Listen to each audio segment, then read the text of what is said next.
Last time on Yee's Absurd Undertaking. You lost your Fumo? Here, let me see if they're in stock. Shoot, they're out. Here's part 2, baby. Alright, let's check all the rooms you went to yesterday. Not here. Nothing here. Can't find anything. Where could the Fumo be? Syria is a queen of CC. Her first talent gives her a stackable attack and defense buff every 20 seconds, while her second talent grants 1 SP to the ally she healed. All of Syria's skills are viable, but for now we're going to focus on her third skill since this video is long enough and I do not want to give a massive overview of every operator in existence. We still have like 4 more defenders to go, cut me some slack. Her third skill slows, heals all allies in her range, and makes all the enemies in her range take more arts damage. In the beginning of Contingency Contract, ranged tile bans along with class bans made it extremely difficult to use ranged operators, especially casters. Syria's main usage in Beta and Zero were the 2 roles Guardians occupied extremely well, healing and tanking. Her role expanded as arts damage options became available. From Pyrite onwards, casters were given their chance to shine, and thus Syria's main skill for Contingency Contract became S3. As the contracts lessened the restrictions on casters, pairing Syria's skill 3 with operators such as Ifrit, Ea, or Kobe became an easy way to get high damage in, especially with the movement speed reduction and expanded range that Syria provided. She is the only operator with the arts damage amplification in the entire game, and with such a high boost, it's not surprising that she's often used to delete enemies by amplifying Ea's or Deserter's third skill. Comparing Blemish and Syria causes me immense amounts of pain. Both are Guardian defenders and a lot of people really love trying to pit them against each other. If you haven't seen my Blemish analysis video, I'd suggest checking it out after this one. Please give me more views. The main difference between the two is the same thing I keep reiterating. Blemish is offensive based healing while Syria is defensive. They function very differently, so much so that I wouldn't even use them for the same purpose. Blemish first talent allows operators with defensive SP charge to also gain 1 SP when attacking. This talent is extremely game changing to defensive SP skills since it enables operators such as Liscom or Estelle to have amazing uptimes on their skills. Her second talent allows her to attack sleeping enemies while dealing more damage to them. Blemishine's skill 2 puts enemies on the same tilt as her to sleep while increasing her attack and passively healing all allies in her healing range. Her skill 3 increases her damage and defense while dealing 2 hits at once, 1 physical and 1 arts. Her hits will also heal an ally in her healing range for a very high percentage of her attack, giving her the highest heal per second in the game. Now that we reviewed both operators, let's start the comparisons cesspool.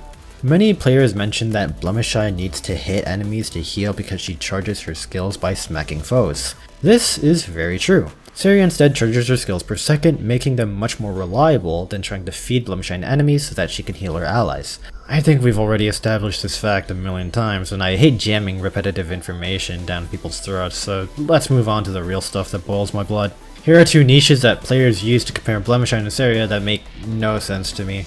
SP generation and crowd control.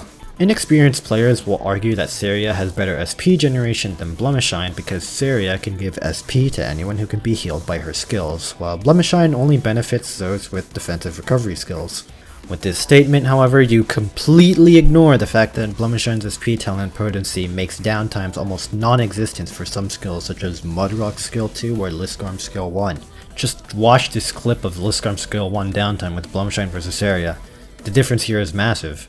Blemish might not be able to SP battery many operators, but the ones she does get their skills up in no time. Because Blemishine's SP generation talent is much different than Syria's, their usage should not be directly compared. Onto the second niche, crowd control, and this one is a real pain.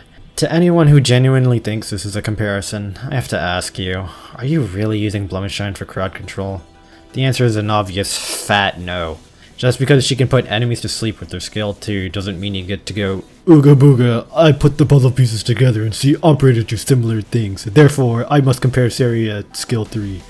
Blemish doesn't have the crowd control niche under her belt to the same degree as Syria, so it's completely unfair to Blemish because you're not going to use her for crowd control in the first place, and even if you did, sleep and slow are 2 completely different status effects and can't be compared in the first place. Now, please stop putting these 2 together, thank you. There it is! Passenger stole it! Thank goodness we found it. I didn't have any more LMD in our budget to buy another one. Mudrock is an unyielding defender and used in many different contingency contract high-risk strategies for very good reasons. Her first talent gives her a shield every couple of seconds that can block a single instance of damage while healing herself when broken, and her second talent reduces her damage taken by Sarkaz enemies. The second talent is a little specific when it comes to certain stages, but Mudrock's first one serves to increase her survivability greatly without the need for a medic. While Mudrock's second skill has great damage consistency, for this analysis we're going to look at her third skill specifically because it heavily defines her usage in high pressure situations. Mudrock's third skill makes her go invulnerable for 10 seconds, during which she will slow the enemy. After the 10 seconds, Mudrock will wake up and choose violence, stunning the enemies for a couple of seconds, reducing her attack interval, increasing her attack and defense, and attacking enemies equal to her block count. What makes this skill amazing? Well, let's take a look at the first half. Mudrock becomes invulnerable and slows the enemy. With precise timing, you can essentially keep her from dying by having her almost tank an enemy hit and then immediately having her go invulnerable, which was a common strategy in Lead Seal. Hate a specific enemy, just place Mudrock in their pathing and pop the skill. The slow should give her enough time to brush her teeth, read a bedtime story, go to sleep, regenerate an extra layer of shield, and wake up to stun the dude and go hammer time. And speaking of hammer time, her DPS with the stun is no joke either. With that increased attack and attack interval reduction, she can dish out some pretty nasty damage for the remainder of the skill duration. The skill has a relatively low downtime too, making it cyclable for the next chunky enemy you need to deal with. With wide options for crowd control, invulnerability, and shield shenanigans, and a massive DPS, it's not a surprise that Mudrock S3 is used often to take down tough enemies. When Eunectus was first released, everyone was very skeptical on how to use her, and even I undersold her in my class introductions video. Not only does her trait force her to block enemies to naturally gain SP, but she only has one block, forcing you to set up around her instead of the other way around. Her silver lining is that she is the only defender of the duelist archetype, which boasts some pretty hefty stats. Eunectus' first talent amplifies her damage when she's above half her HP, while reducing physical and arts damage taken by a certain percentage when she's under half. Her second talent allows for her to charge her skills faster with some nice boosted SP regen. Eunectus' main skill is her third skill. She becomes an entire stat monster by massively increasing her already high attack and defense. She also gains some extra block count and regenerates a good portion of her HP per second. Needless to say, Eunectus will hit you harder than you hitting the subscribe button after this video, haha, am I right? What do you mean that wasn't funny? The skill was especially useful during CC4 Lead Seal to deal with the Mudrock Zealots. These enemies are tanky as hell and can equally dish out immense amounts of damage. Eunectus' skill rotations were perfect between the Zealots coming out and killed them with an extra little bit of healing from Blemish.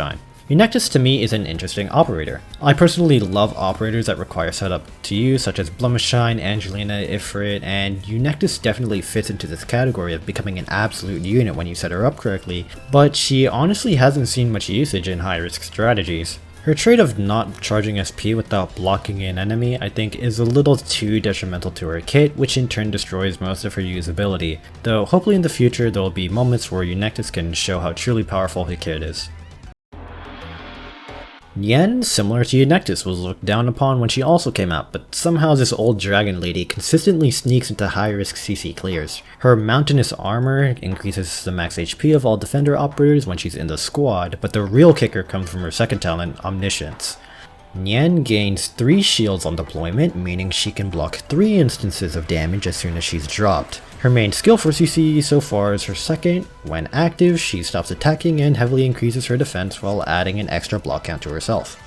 If an enemy attacks her, they will take arts damage equal to a percentage of Nyan's attack while being silenced for a couple of seconds. Nyan's kit is a little underwhelming, so how did players use her to clear the hardest stages in the game? It's all about that second talent, baby! Everyone knows and loves Gravel, the fast free deploy bait rat grill that we abuse slightly too much. Omniscience basically causes Nyan to be used as a 6-star Gravel.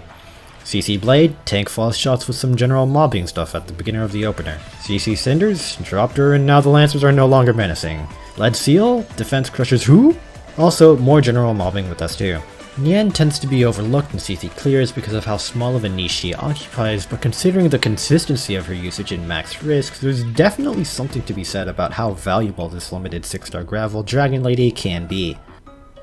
That was weird. How'd you lose it in the cafeteria in the first place?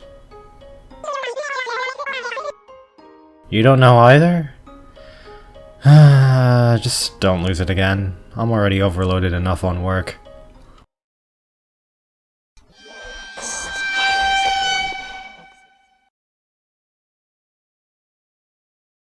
Since this video is very long and I use footage and help from a lot of people, let me shout them out right here. All the game footage that isn't mine, as well as the people who helped me research, will have links to them in the description as usual.